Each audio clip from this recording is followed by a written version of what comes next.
Hello everyone, मैं एक बार पुनः आपका मेरे YouTube चैनल पर स्वागत करती हूँ। आज हम जिस विषय वस्तु पर चर्चा करने जा रहे हैं वह है परंपरागत भारतीय सामाजिक व्यवस्था की आधारभूत विशेषताएं, भाग 1। परंपरागत भारतीय समाज मतलब वह समाज जो आधुनिक समाज की अपेक्षा कैसा है, सरल है, क्योंकि आधुनिक समाजों को हम जटिल समाज की संज्ञा देते हैं। सरल समाज का तात्पर्य मुख्यतः ग्रामीण समाज से होता है। तो आज जो हम पढ़ने जा रहे हैं वो क्या है? परंपरागत भारतीय समाज मतलब ग्रामीण समाज, जो प्राचीन समाज है, जो सरल समाज है, उसकी जो सामाजिक व्यवस्था थी वो किस प्रकार की थी, उसकी आधारभूत विशेषताओं को हम आज जानेंगे। ठीक है, तो कई सारी आधारभूत विशेषताएं हैं, उनको एक ही वीडियो के अंतर्गत पढ़ पाना या पढ़ा पाना थोड़ा सा कठिन कार्य है। इसीलिए आज हम 2 विशेषताओं पर बात करेंगे। उसके बाद की जो विशेषताएं हैं वो आगे के वीडियोस में आपको मिल जाएंगी। ठीक है, तो देखिए, आपने ये समझ लिया कि अगर बात की जा रही है परंपरागत भारतीय समाज की, तो वो कौन सा समाज है? वो प्राचीन समाज है, सरल समाज है। ठीक है, अब समझिए कि सामाजिक व्यवस्था क्या होता है या सोशल सिस्टम का क्या मतलब होता है। क्योंकि जब तक हम जिस विषय वस्तु को या जिस टॉपिक को पढ़ने जा रहे हैं उसके अर्थ को अच्छे से यदि हम नहीं समझते हैं तो हम जो पढ़ने जा रहे हैं उसको समझना कठिन हो जाएगा। जैसे मान लीजिए हमें किसी प्रश्न का उत्तर लिखना है, तो जब तक हम उस प्रश्न की प्रकृति को नहीं समझ लेते हैं, उसका उत्तर उस प्रश्न के अनुरूप देने में हम असफल रहते हैं, है ना। तो इसीलिए सबसे पहले हम जिस भी थीम को पढ़ने जा रहे हैं, पहले उस थीम को समझना आवश्यक है। यह जानना आवश्यक है कि हम इसका अध्ययन क्यों कर रहे हैं, क्या आवश्यकता है इसको पढ़ने की। ठीक है, तो पहले आप जान लीजिए कि सामाजिक व्यवस्था क्या होती है, फिर आगे की बात उसके बाद करेंगे।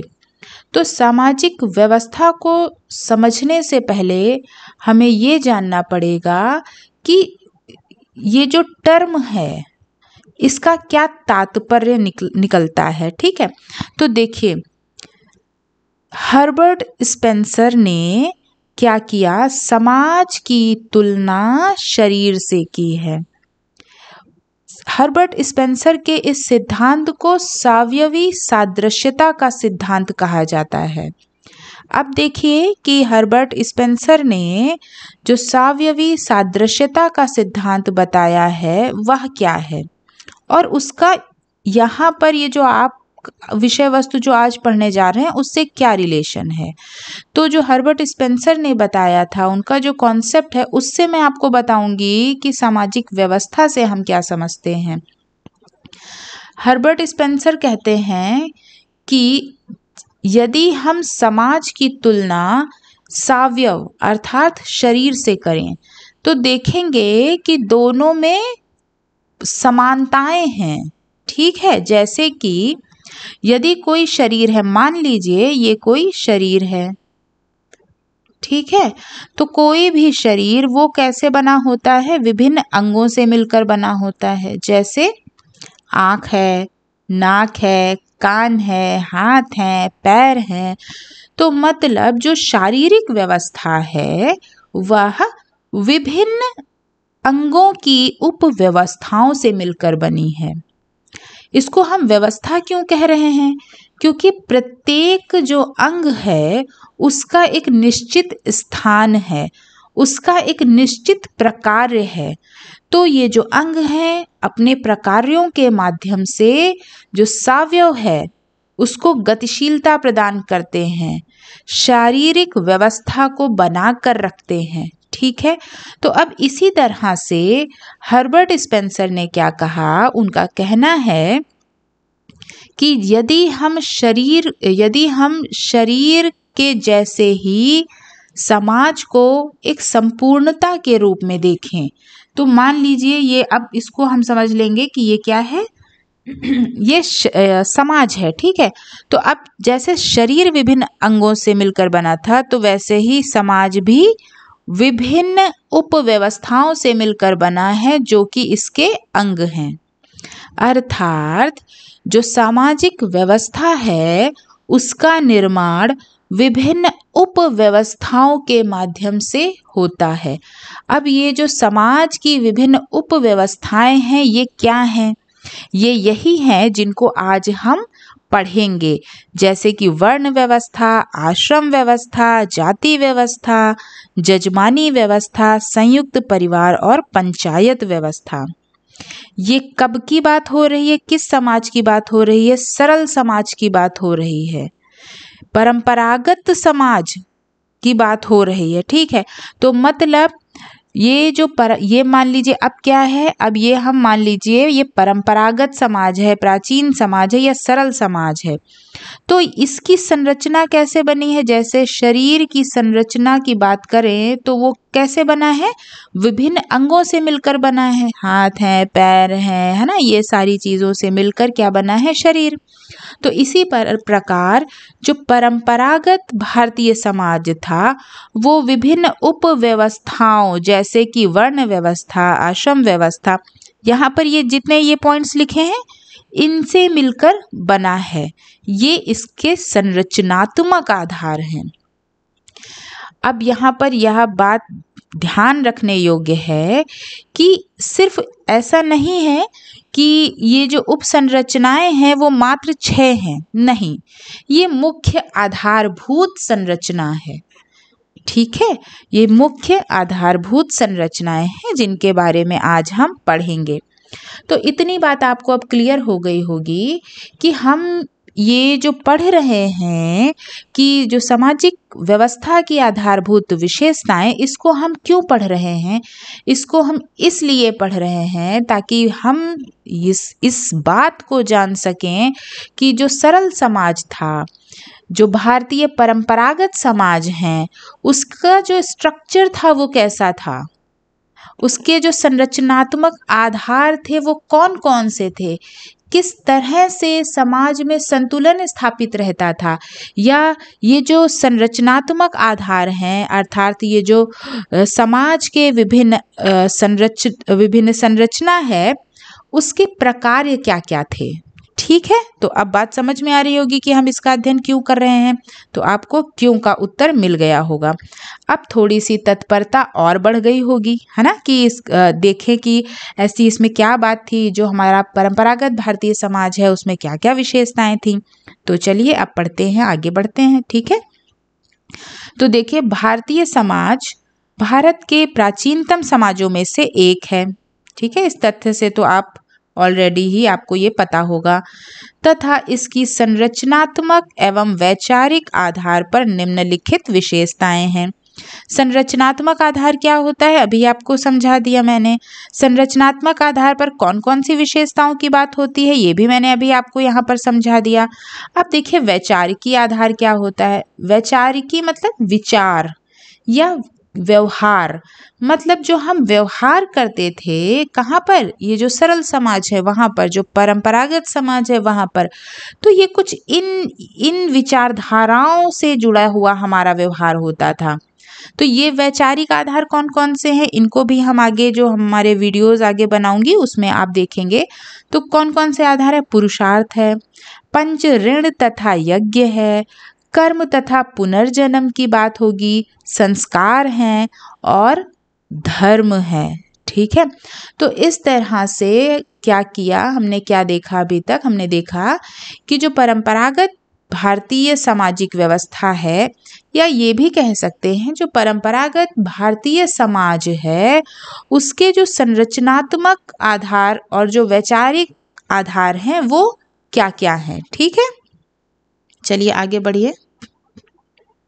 देखिए पहला मैंने आपको क्या बताया था, वर्ण व्यवस्था, ठीक है। तो पहला जो आधार है वो क्या है, संरचनात्मक आधार क्या है, वर्ण व्यवस्था। तो ऋग्वेद के पुरुष सूक्त में वर्णित है कि प्राचीन भारतीय समाज 4 वर्णों में विभाजित है, जो कि इस प्रकार है। तो वर्ण व्यवस्था का जो उल्लेख है वो कहाँ मिलता है, वो ऋग्वेद के पुरुष सूक्त में मिलता है, ठीक। जिसमें क्या बताया गया है, जिसमें ये बताया गया है कि ये जो वर्ण व्यवस्था है इसके अंतर्गत कितने वर्ण पाए जाते हैं, 4 वर्ण पाए जाते हैं। कौन कौन से, तो देखिए पहला क्या है, ब्राह्मण, ठीक है। दूसरा क्या है, क्षत्रिय। तीसरा क्या है, वैश्य। और चौथा वर्ण कौन सा है, शूद्र। इसका सीक्वेंसिंग हमें याद रखना है, ठीक है। ब्राह्मण, क्षत्रिय, वैश्य और शूद्र, ठीक है। तो इस प्रकार से हमने देखा कि जो परंपरागत भारतीय समाज की जो व्यवस्था है उसका वर्ण व्यवस्था एक संरचनात्मक आधार है। वर्ण व्यवस्था के विषय में हमें ऋग्वेद से जानकारी प्राप्त होती है कि जो परंपरागत समाज है वह 4 वर्णों में विभाजित था। कौन कौन से, ब्राह्मण, क्षत्रिय, वैश्य और शूद्र, ठीक। यहाँ तक की बात आपको समझ में आ गई होगी। फिर देखिए, धर्मशास्त्रीय विवेचना के अनुरूप यह विभाजन ईश्वरीय है। मतलब ये जो वर्ण व्यवस्था के अंतर्गत 4 वर्ण हैं, तो माना गया कि ये जो वर्ण है, ये जो वर्ण व्यवस्था है, इसके अंतर्गत ये जो विभिन्न वर्ण हैं इनका जो विभाजन है वो किसके द्वारा किया गया है, वो ईश्वरीकृत है, वो ईश्वर ने किया है, ईश्वर द्वारा बनाया गया है, ठीक है। तथा अपने कर्तव्यों का पालन करके ही व्यक्ति मोक्ष की प्राप्ति कर सकता है। तो प्रत्येक जो वर्ण है उनके कुछ विशेष कार्यों का निर्धारण किया गया, उनके लिए कुछ विशेष कर्तव्य थे जिसका पालन करके ही व्यक्ति क्या कर सकता था, मोक्ष की प्राप्ति कर सकता था, ठीक है। इन वर्णों के कार्यों का निर्धारण इस प्रकार किया गया। अब क्या देखिए, यहाँ तक बात आप समझ गए कि जो वर्ण व्यवस्था है उसमें 4 वर्ण, और अब इन वर्णों को क्या कहा गया कि ये जो समाज 4 वर्णों में बटा हुआ है, ये जो वर्ण की संरचना है ये ईश्वरीकृत है, ईश्वर ने बनाई है। और प्रत्येक वर्ण को उसके लिए जो निर्धारित कर्तव्य हैं उनको पूरा करना पड़ेगा, तभी वह मोक्ष की प्राप्ति कर पाएगा। तो अब देखिए कि कौन कौन से कार्य किस वर्ण के लिए निर्धारित थे। तो ब्राह्मण जो वर्ण है उसका क्या कार्य था, उसका कार्य था धर्म ग्रंथों का अध्ययन करना, धार्मिक क्रियाकलापों को संपन्न कराना, विद्या अर्जन करना, ठीक है। फिर इसी प्रकार जो क्षत्रिय वर्ण है उसका क्या कार्य था, उसका कार्य था प्रजा की रक्षा करना, सुरक्षा प्रदान करना। फिर तीसरा वैश्य वर्ण, इसका क्या कार्य था, इसका कार्य था वाणिज्य, कृषि, व्यापार आदि कार्यों में स्वयं को संलग्न रखना। फिर जो शूद्र वर्ण है उसका क्या कार्य है, उसका कार्य था उपरोक्त सभी वर्णों की सेवा करना। उपरोक्त वर्ण कौन कौन से, ब्राह्मण, क्षत्रिय और वैश्य। अर्थात जो शूद्र है, जो शूद्र वर्ण है उनका कार्य क्या है, ऊपर के तीनों वर्ण ब्राह्मण, क्षत्रिय और वैश्य उनकी सेवा करना, ठीक है। उनकी सेवा के माध्यम से अपना जीविकोपार्जन करना। फिर देखिए, परंपरागत भारतीय समाज को ब्राह्मण, क्षत्रिय, वैश्य तथा शूद्र वर्णों के आधार पर समाज में क्या श्रेणीकरण पाया जाता था। अर्थात ये जो वर्ण व्यवस्था है ये कोई साधारण व्यवस्था नहीं है, बल्कि एक श्रेणीकृत व्यवस्था है। इसमें स्तरीकरण पाया जाता है, स्ट्रेटिफिकेशन पाया जाता है। स्तरीकरण से क्या तात्पर्य होता है? स्तरीकरण का तात्पर्य ये होता है कि कोई भी वह व्यवस्था जिसमें जो वर्ग हैं उनमें उच्चता और निम्नता का क्रम पाया जाए। तो जो वर्ण व्यवस्था है इसमें जो जो ब्राह्मण वर्ण है उसको सर्वोच्च स्थान प्राप्त था और उसके नीचे के जितने भी वर्ण थे क्रमशः उनका जो प्रतिष्ठा थी समाज में वो कैसी थी? वो कम थी। और सर्वोच्च स्थान किसका था? ब्राह्मणों का था। तो इसी क्रम में और सबसे न्यून जो सबसे कम जो स्थान था वो किसका था? वो शूद्र वर्ण जो था उनका था। सबसे निम्न स्थान उनका शूद्र वर्णों का था। ठीक है। अब देखिए वर्णों की उत्पत्ति के कई सिद्धांत हैं जिनमें से यहाँ पर मैं आपको धार्मिक सिद्धांत के बारे में बताऊंगी। तो यहाँ पर मैंने क्या लिखा है? वर्णों की उत्पत्ति का धार्मिक परिप्रेक्ष्य। परिप्रेक्ष्य का मतलब क्या होता है? दृष्टिकोण। हम किसी भी चीज को जिस प्रकार देखते हैं अर्थात देखने का नजरिया उसको हम कहते हैं परिप्रेक्ष्य। तो अब जो वर्णों की उत्पत्ति है हम उसको किस नजरिए से देखेंगे? यहाँ पर धर्म के नजरिए से देखने का प्रयास करेंगे कि जो वर्ण हैं उनकी उत्पत्ति कैसे हुई। क्योंकि अभी हमने ऊपर क्या बात की? अभी हमने ऊपर यह बात की जो वर्ण व्यवस्था है वह ईश्वर की रचना है, वह ईश्वरीकृत है, वह ईश्वर ने बनाई है ना। और ईश्वर को हम कहाँ जोड़ते हैं? धर्म से जोड़ते हैं, है ना। धर्म क्या है? किसी भी अलौकिक सत्ता में विश्वास करना धर्म होता है। तो ईश्वर कैसे हैं? ईश्वर अलौकिक हैं, है ना। तो इसीलिए इसका जो हम वर्ण व्यवस्था की जो उत्पत्ति है उसका धार्मिक परिप्रेक्ष्य यहाँ पर देखेंगे। तो देखिए वर्णों की उत्पत्ति का सर्वप्रथम उल्लेख ऋग्वेद के 10वें मंडल के पुरुष सूक्त में मिलता है। ऊपर हमने ये बता ही दिया था कि ऋग्वेद के पुरुष सूक्त में मिलता है। यहाँ पर आप एक नई बात और जोड़ लीजिए इसमें कि जो ऋग्वेद है उसके 10वें मंडल में बात की गई है किसकी? वर्णों की उत्पत्ति की। क्या बात की गई है? देखिए ऐसा माना गया कि ये जो विभिन्न वर्ण हैं वो किसी विराट पुरुष अर्थात ब्रह्मा या ईश्वर का जो शरीर है उसके विभिन्न अंगों से इनका जन्म हुआ है। जैसे कि जो ब्राह्मण हैं उनका जन्म कहाँ से हुआ है? ब्रह्मा के मुख से हुआ है। इसीलिए इनको समाज में अधिक प्रतिष्ठा प्राप्त है। इनका जो स्थान है संस्तरण में वर्णों के उसमें ये सर्वोच्च स्थान पर है। क्यों? क्योंकि जो इनका जन्म है वो ब्रह्मा जी के मुख से हुआ है। और जो क्षत्रिय वर्ण है वो कहाँ से? बाहु मतलब भुजाओं से। इसीलिए देखिए जो इनका कार्य था वो कैसा था? प्रजा की रक्षा करना, है ना। ऐसा कार्य जिनमें शक्ति की आवश्यकता होती है। ठीक। फिर आगे देखिए और जो वैश्य वर्ण है उसकी उत्पत्ति कहाँ से हुई है?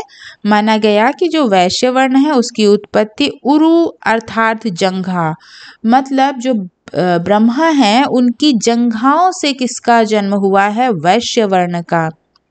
और इसी क्रम में जो शूद्र हैं उनकी उत्पत्ति ब्रह्मा के पैरों से हुई है। इसीलिए जो वर्ण व्यवस्था में संस्तरण पाया जाता है उसमें शूद्रों का स्थान क्या है? सबसे निम्न है। अब देखिए जिस प्रकार किसी शरीर को विभिन्न अंग मिलकर चलाते हैं, ये कौन सी बात हो रही है? सोशल सिस्टम की ही बात हो रही है यहाँ पर जो मैंने अभी आपको ऊपर समझाया था। वैसे ही परंपरागत समाज में वर्ण व्यवस्था के आधार पर संतुलन बनाए रखने का कार्य किया जाता था। अर्थात जो वर्ण व्यवस्था है उसके प्रकारों की बात की जा रही है कि वर्ण व्यवस्था का प्रकार समाज में क्या था? संतुलन को बनाकर रखना। क्योंकि माना गया कि ये जो वर्ण व्यवस्था है ईश्वर ने बनाई है और वह ईश्वर के द्वारा ही सबके कर्तव्यों का निर्धारण किया गया है। तो प्रत्येक वर्ण अपने अपने कर्तव्यों का निर्धारण कर्तव्यों का पालन निष्ठा से करे, तभी उसको मोक्ष की प्राप्ति होगी। तो जाहिर सी बात है, यदि प्रत्येक वर्ण अपने अपने कार्यों को निष्ठापूर्वक कर रहे हैं तो समाज में संतुलन बना हुआ है ना। ठीक है, चलिए, तो इस तरह से आपने देखा कि जो वर्ण व्यवस्था है वो किस प्रकार से समाज में अपनी प्रकार्यात्मक भूमिका निभाती थी। अब दूसरा संरचनात्मक आधार पर आ जाइए। परंपरागत भारतीय सामाजिक व्यवस्था का जो दूसरा संरचनात्मक आधार आज हम पढ़ेंगे वो क्या है? वो है आश्रम व्यवस्था। हमने अभी वर्ण व्यवस्था पढ़ लिया है, अब जो दूसरी विशेषता है वो आज हम पढ़ेंगे आश्रम व्यवस्था। देखिए क्या है आश्रम व्यवस्था। यह एक नैतिक मनोवैज्ञानिक अवस्था है। आश्रम व्यवस्था का मुख्य उद्देश्य समाज के व्यक्तियों का बौद्धिक विकास करना, इम्पोर्टेंट पॉइंट क्या? बौद्धिक विकास करना तथा उन्हें सामाजिक प्राणी बनाना था। व्यक्तियों को जीवन के प्रत्येक स्तर के अनुरूप उनके कर्तव्यों का बोध कराना था।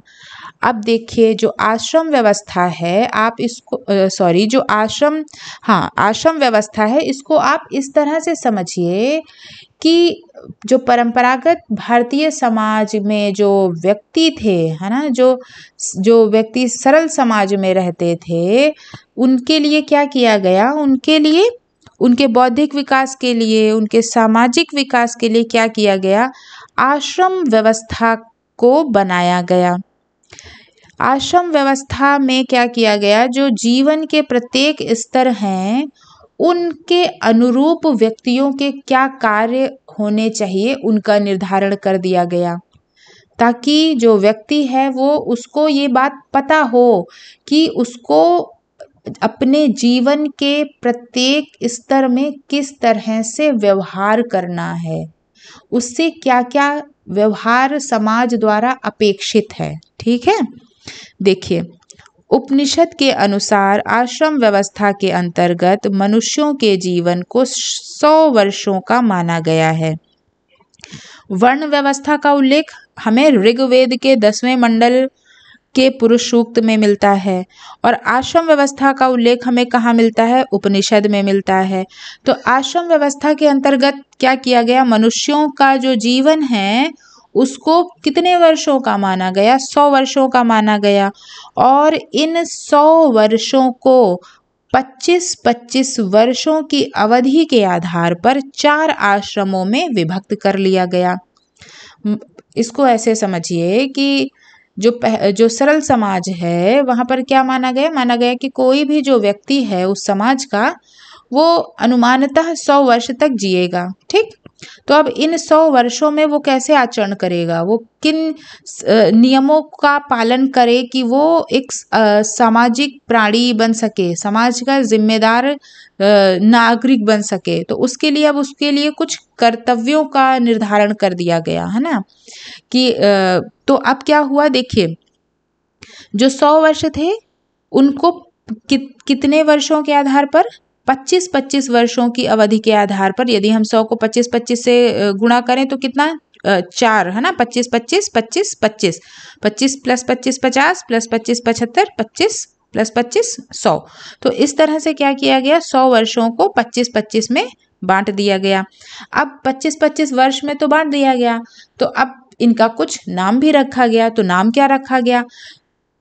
पहला कौन सा है? ब्रह्मचर्य आश्रम। ये सब क्या है? ये जो हम पढ़ रहे हैं, जो अभी पढ़ने वाले हैं, जैसे मैंने बताया ब्रह्मचर्य आश्रम, तो ये क्या है? ये आश्रम व्यवस्था के प्रकार हैं। तो जो पूरा क्या, ये टोटल जो हैं ये कितने वर्षों के हैं? 100 वर्षों के। ठीक, अब इन 100 वर्षों को 25-25 वर्ष में बांटा गया। तो जो पहला 25 वर्ष है वो किसके लिए है? वो ब्रह्मचर्य आश्रम के लिए है। मतलब जो जीवन के 25 वर्ष हैं उसमें व्यक्ति का जो आचरण है वो किन नियमों के अनुरूप होना चाहिए? जो उन नियमों के अनुरूप होना चाहिए जो ब्रह्मचर्य आश्रम के अंतर्गत बताए गए हैं। वैसे ही क्रमशः जो भी आश्रम है उनमें कुछ कुछ व्यवहार करने के नियम निर्धारित हैं, है ना। तो उसके अनुरूप आपको व्यवहार करना होगा। तो दूसरा क्या है, गृहस्थ आश्रम है। तीसरा क्या है, वानप्रस्थ आश्रम है। और चौथा क्या है, संन्यास आश्रम है। तो एक एक करके देखते हैं। पहला देखिए क्या है, ब्रह्मचर्य आश्रम। तो जैसा कि मैंने अभी आपको बताया कि इस आश्रम की अवधि कितनी होगी, 25 वर्ष की होगी।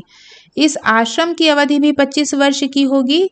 तो इसका मतलब ये है कि जो व्यक्ति है वो 25 वर्ष तक इस आश्रम में रहेगा, ठीक है। तो उसके बाद देखिए इस आश्रम में क्या होता है, इस आश्रम की क्या खास बात है। तो इस आश्रम की जो विशेषता है वो क्या है, जो व्यक्ति है वो क्या करेगा, गुरुकुल में जाकर शिक्षा ग्रहण करेगा। ये सरल समाज की बात हो रही है, इसीलिए यहाँ पर गुरुकुल की बात हो रही है, ठीक है। गुरुकुल में जाकर शिक्षा ग्रहण करेगा। तो गुरुकुल में जब जाएगा बच्चा, तो उसके पूर्व उसका एक विद्यारंभ संस्कार किया जाता है कि अब बच्चे की विद्या का आरंभ हो रहा है, ठीक है। अब इसका क्या, जो ये ब्रह्मचर्य आश्रम है, इस ये क्यों महत्वपूर्ण है, क्योंकि इसमें रहकर जो बच्चा है वो क्या सीखता था, अनुशासित जीवन, संयम, त्याग, परोपकार, इस तरह की जो बातें हैं वो कहाँ सिखाई जाती हैं। इस तरह के जो व्यवहार करने के नियम हैं वो हमें कहाँ सीखने को मिलते हैं, ब्रह्मचर्य आश्रम में। अर्थात ब्रह्मचर्य आश्रम हमें अनुशासन, संयम, त्याग, परोपकार, इस तरह की विशेषताओं को सिखाता है। फिर क्या, इस आश्रम में व्यक्ति 25 वर्ष तक रहेगा। 25 वर्ष जैसे ही पूर्व हो जाएंगे उनका क्या किया जाएगा, समावर्तन संस्कार किया जाएगा। अब क्या मान लिया जाएगा, अब यह मान लिया जाएगा कि जो व्यक्ति है जिसने 25 वर्ष ब्रह्मचर्य आश्रम में पूर्ण कर लिए हैं सफलतापूर्वक, अब उसने स्नातक पूरा कर लिया है, मतलब अब वो स्नातक की उपाधि प्राप्त कर चुका है, ठीक है।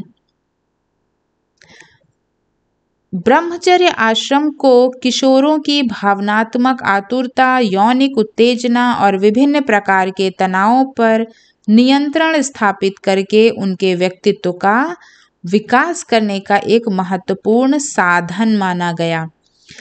क्या माना गया है, साधन। साधन और लक्ष्य दोनों में डिफरेंस होता है। क्या डिफरेंस होता है, देखिए, मान लीजिए बात करें यदि हम साधन की और किसकी, लक्ष्य की,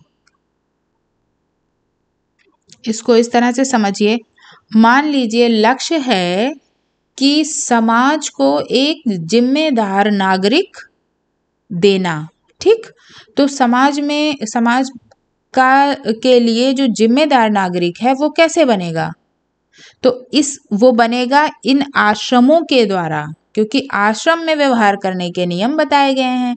यदि कोई व्यक्ति उन नियमों का पालन करेगा तो ऑटोमेटिक वो जिम्मेदार नागरिक बन जाएगा, है ना। और चूंकि जो हम सरल समाज है वहां पर धर्म का बोलबाला था, ठीक है। धार्मिक दृष्टिकोण से ही चीज़ों की व्याख्या की जाती थी सामान्यतः। तो क्या होगा, यदि कोई व्यक्ति इन सभी आश्रमों में बताए गए जो नियम हैं, जो मार्ग है, उन पर यदि चलता है तो वो उसको क्या होगा, मोक्ष की प्राप्ति होगी। तो लक्ष्य क्या हुआ, यदि मान लीजिए मोक्ष की प्राप्ति, तो साधन क्या है, ये सारे आश्रम हैं, ठीक है। इसको कुछ इस तरह से समझिए। मान लीजिए आप कॉलेज में पढ़ते हैं, आपने अपना लक्ष्य क्या बनाया, अपना लक्ष्य बनाया कि मुझको इस बार टॉप करना है, ठीक है। तो आपको यदि टॉप करना है तो अब क्या करना पड़ेगा, आपको पढ़ाई करनी पड़ेगी अच्छे से, तभी तो टॉप करेंगे, है ना। तो जब पढ़ाई करेंगे तो उसके लिए आपको किसकी आवश्यकता पड़ेगी, किताबों की आवश्यकता पड़ेगी, अपने शिक्षकों की सहायता की आवश्यकता पड़ेगी, लाइब्रेरी की आवश्यकता पड़ेगी, है ना। तो ये सब जो है, पुस्तक, लाइब्रेरी, टीचर्स, ये सब क्या है, आपके साधन हैं जो आपके लक्ष्य को प्राप्त करने में आपकी सहायता करेंगे। आप समझ गए होंगे कि साधन और लक्ष्य क्या होता है, ठीक है। तो चलिए अब दूसरे आश्रम की तरफ आते हैं। अब कौन सा आश्रम है? अब है गृहस्थ आश्रम। ब्रह्मचर्य आश्रम पूर्ण करने के उपरांत व्यक्ति गृहस्थ आश्रम में प्रवेश करता है। गृहस्थ आश्रम की अवधि कितनी होगी? इसकी अवधि भी 25 वर्ष की होगी। अब इस आश्रम में व्यक्ति की आयु कितनी हो गई होगी? 50 वर्ष। प्रत्येक आश्रम की अवधि 25 वर्ष है, लेकिन जो व्यक्ति की आयु है उसमें तो 25-25 वर्ष जुड़ते चले जा रहे हैं, है ना, क्योंकि 25 वर्ष तो अब वो उसमें पूरा कर लिया है ब्रह्मचर्य आश्रम में। तो 25 वर्ष के बाद अब अगले 25 वर्ष, तो मतलब उस व्यक्ति के 50 वर्ष ना। तो व्यक्ति जो है 25 वर्ष की अवधि के लिए और अपने 50 वर्ष की आयु तक किस आश्रम में रहता है? गृहस्थ आश्रम में रहता है। इस वाले पॉइंट को अच्छे से समझ लेना कि 25 वर्ष और 50 वर्ष क्या है। 25 वर्ष जो है वो प्रत्येक आश्रम की अवधि है, और ये जो 50 वर्ष की बात मैं यहाँ पर बता रही हूँ, ये जो 50 वर्ष हैं ये उस जो व्यक्ति है उसकी आयु की बात यहाँ हो रही है, क्योंकि व्यक्ति ने अपने जीवन के जो 25 वर्ष हैं वो कहाँ बिताए? ब्रह्मचर्य आश्रम में बिताए। उसके बाद के जो मान लीजिए आप 25 से 50 तक का जो उसका जो आयु है वो कहाँ बिताएगा? गृहस्थ आश्रम में बिताएगा। ठीक है। गृहस्थ आश्रम में क्या मेन चीज़ है, जो मुख्य बात है वो क्या है? वैवाहिक संबंधों को स्थापित करना। मतलब गृहस्थ आश्रम में व्यक्ति क्या करेगा? विवाह करेगा। ठीक है। और विवाह का जो मुख्य प्रकार है वो क्या होता है? संतानोत्पत्ति। ठीक है। तो इस आश्रम का भी जो प्रमुख कार्य है वो क्या है? संतानोत्पत्ति। अब खुद सोचिए कि यदि समाज में संतुलन को बना कर रखना है तो संतानोत्पत्ति अति आवश्यक है। यदि कोई व्यक्ति यह सोचे, जैसे आजकल हम लोग आधुनिक समाज में हैं, तो अगर आप पहले से तुलना करके देखिए तो जो हमारे बहुत ज़्यादा भी दूर जाने की आवश्यकता नहीं है, आप बस अपने 1 या 2 पीढ़ी पीछे जाकर देखिए और जिस पीढ़ी में आप हैं उसमें देखिए। आप हो सकता है अपने मम्मी पापा की अकेली औलाद हों या ज़्यादा से ज़्यादा उनके 2 बच्चे हों। ठीक है। लेकिन जो आपके पहले की जो पीढ़ियां हैं उनमें जाकर देखिए कि बच्चों की संख्या कितनी होती है। ठीक है। कहीं 2, 3, 4 और मैंने इससे ज़्यादा भी देखे हैं और आपने भी देखे होंगे। ठीक है। तो आप सोचिए ये जो रेशियो घट रहा है, अगर चूंकि जनसंख्या में वृद्धि हो रही तो आवश्यकता भी है कि जनसंख्या पर नियंत्रण किया जाए, किंतु इसको इस दृष्टिकोण से यदि हम देखें तो अगर मान लीजिए संतानोत्पत्ति की जो प्रक्रिया है यदि यह ना हो तो समाज में कितना असंतुलन स्थापित हो जाएगा। मान लीजिए जिस व्यक्ति ने जन्म लिया है उसकी मृत्यु होना तय है।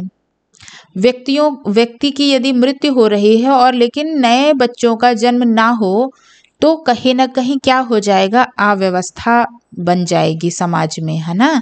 तो इसको बैलेंस रखने के लिए क्या आवश्यक है? संतानोत्पत्ति। ठीक है। तो ये जो गृहस्थ आश्रम है इसकी जो मुख्य विशेषताएं हैं वो क्या हैं? वैवाहिक संबंधों को स्थापित करना और संतानोत्पत्ति करना। इसके बाद कौन सा आश्रम है? ये 4थे नंबर का आश्रम है और ये है कौन सा? वानप्रस्थ आश्रम।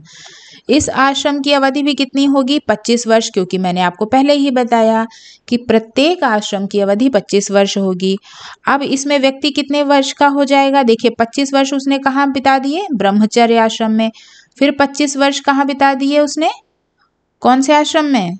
गृहस्थ आश्रम में। तो अब यहाँ पर कितने वर्ष और बिताएगा? 25 वर्ष यहाँ पर बिताएगा वानप्रस्थ आश्रम में। तो इसकी टोटल आयु कितने वर्ष हो जाएगी? 75 वर्ष हो जाएगी। बात समझ रहे हैं यहाँ पर जो 25 और 75 लिखा है। ठीक है। शाब्दिक रूप से इस आश्रम का अर्थ होता है वन की ओर प्रस्थान करना। वानप्रस्थ मतलब वन की ओर प्रस्थान करना। यह जो आश्रम है यह व्यक्तियों को क्या सिखाता है या किस तरह के व्यवहार करने के नियम सिखाता है? तो सिखाता है कि इंद्रियों पर नियंत्रण। इंद्रियां क्या होती हैं? आपको पता होगा, इंद्रियां, ज्ञानेंद्रियां, सेंसरी ऑर्गन्स, है ना, तो उन पर नियंत्रण रखना है। जैसे एक एग्जाम्पल के तौर पर अब आपको मैं बता दूं, जैसे जिह्वा पर नियंत्रण रखना, मतलब जीभ पर नियंत्रण रखना। हमारी जीभ कैसी होती है, इसको स्वाद बहुत पसंद होता है। मान लीजिए किसी व्यक्ति की तबीयत खराब है, ठीक है, अब डॉक्टर ने उसको कहा है, तबीयत मतलब समझ लीजिए किसी को शुगर है यदि, क्योंकि शुगर वाले पेशेंट्स के साथ मैंने ये चीज़ें थोड़ा देखी हैं, जिस व्यक्ति को शुगर होता है उसको मीठा खाने का कुछ ज़्यादा ही मन करता है। तो मतलब क्या है, जिह्वा पर कंट्रोल नहीं है। तो जिह्वा मतलब क्या है, वो एक इंद्रिय है, ज्ञानेंद्रिय है, सेंसरी ऑर्गन है, तो उस पर नियंत्रण नहीं है, है ना। तो जो ये वाला आश्रम है, कौन सा, वानप्रस्थ आश्रम, ये क्या सिखाता था, इंद्रियों पर नियंत्रण स्थापित करना सिखाता था, सादा जीवन व्यतीत करना, एक बार भोजन करना, सभी जीवों के प्रति दया का भाव रखना। ये सारी बातें आप कहाँ सीखते थे, वानप्रस्थ आश्रम में, ठीक है। अपने अनुभवों से दूसरों को लाभान्वित करना, बहुत इम्पॉर्टेंट बात है कि जो हमने अनुभव किया है वो कैसा भी हो, सकारात्मक हो या नकारात्मक हो, उससे लोगों को लाभान्वित करना, लोगों को बताना, ठीक है, कि आपने जो अपने अनुभव के माध्यम से ज्ञान प्राप्त किया है वो लोगों में शेयर करना। वरना क्या होगा, आपके साथ वो आपके जो अनुभव हैं वो भी चले जाएंगे, ठीक है। अगर मान लीजिए गौतम बुद्धा ने जो ज्ञान प्राप्त किया था सिर्फ अपने तक ही सीमित रखते तो क्या होता, ठीक है। तो कुछ इस प्रकार से अपने अनुभवों को दूसरों को बताना, ताकि वो जो दूसरे हैं आपके अनुभव से लाभ ले सकें। तो ये काम आप भी शुरू कर दीजिए। यदि आपको लगता है कि किसी भी चीज़ में आपका कोई सकारात्मक अनुभव है या कोई नकारात्मक अनुभव है, तो दूसरों को बताएं। अब वो दूसरे पर निर्भर करता है कि वो आपकी बात को कितना सुनता है, ठीक है, लेकिन आप हमेशा प्रयास कीजिए कि दूसरों की जितनी हो सके, जिस प्रकार से आपसे बन पड़े, दूसरों की मदद करना, ठीक है। हालांकि आजकल लोगों को दूसरों की अच्छी सलाह भी अच्छी थोड़ी कम लगती है, परंतु कोई बात नहीं है, हमें अपना कर्म करना है ना। उसके बाद देखिए कौन सा आश्रम है, संन्यास आश्रम। अब जो हम जितने आश्रम पढ़ रहे थे उनमें से अब हम कहाँ आ गए, आखिरी आश्रम में आ गए। अब हम अपने जीवन के अंतिम पड़ाव की तरफ आ गए, ठीक है। तो अब जो व्यक्ति ने 75 वर्ष की आयु कहाँ पूर्ण कर ली, जो वानप्रस्थ आश्रम था, ठीक है। तो अब यहाँ पर क्या करेगा, 75 से जो 100 वर्ष तक इस आश्रम में रहेगा, ठीक है। मतलब जब क्योंकि कितने जो आश्रम व्यवस्था है उसमें व्यक्ति की आयु को अनुमानतः 100 वर्ष का माना गया था। अब हम अंतिम आश्रम में आ गए, तो अब वो जो उसकी आयु है वो भी कहाँ, किस पड़ाव पर आ गई, अंतिम पड़ाव पर आ गई। इस आश्रम की अवधि भी कितने वर्षों की है, 25 वर्ष की है। अब देखिए इस आश्रम में व्यक्ति क्या है, सांसारिक मोह माया से पूर्ण विरक्त होकर भिक्षा के द्वारा अपने उदर की पूर्ति करता है। उसको भूख लगती है तो क्या करता है, भिक्षा के द्वारा अपनी भूख मिटाता है। सुख दुख में समान भाव, ना सुख में ज़्यादा सुखी होना, खुश होना, और ना ही दुख में ज़्यादा दुखी होना, ठीक है। व्यक्ति मोक्ष प्राप्ति की कामना करता है। मतलब अब जब हम जीवन के अंतिम पड़ाव पर हैं तो अब हम जाहिर सी बात है क्या करेंगे, हम इतना हमारे पास अनुभव हो चुका होता है कि हमको सच में जो सुख दुख में समान भाव वाली स्थिति आ गई होती है इस आश्रम में। और अब व्यक्ति मोक्ष प्राप्ति की कामना करता है, मोक्ष प्राप्ति के लिए तप करता है। तो इस तरह से आपने आज वर्ण व्यवस्था और आश्रम व्यवस्था पढ़ लिया है। ये दोनों क्या हैं, चाहे वर्ण व्यवस्था हो चाहे आश्रम व्यवस्था हो, ये क्या हैं, ये संरचनात्मक आधार हैं कौन से समाज के? परंपरागत समाज के। तो यहाँ तक बात आपको समझ में आ गई होगी। आगे की जो विशेषताएं हैं हम अपने जो भाग 2 वाला वीडियो बनाएंगे, आप उसको वहाँ पर देखिएगा, वहाँ पर पढ़िएगा, ठीक है। तो आज के लिए धन्यवाद। यदि आपको मेरे वीडियोस अच्छे लग रहे हैं तो उसको लाइक कीजिए, शेयर कीजिए और सब्सक्राइब कीजिए। धन्यवाद।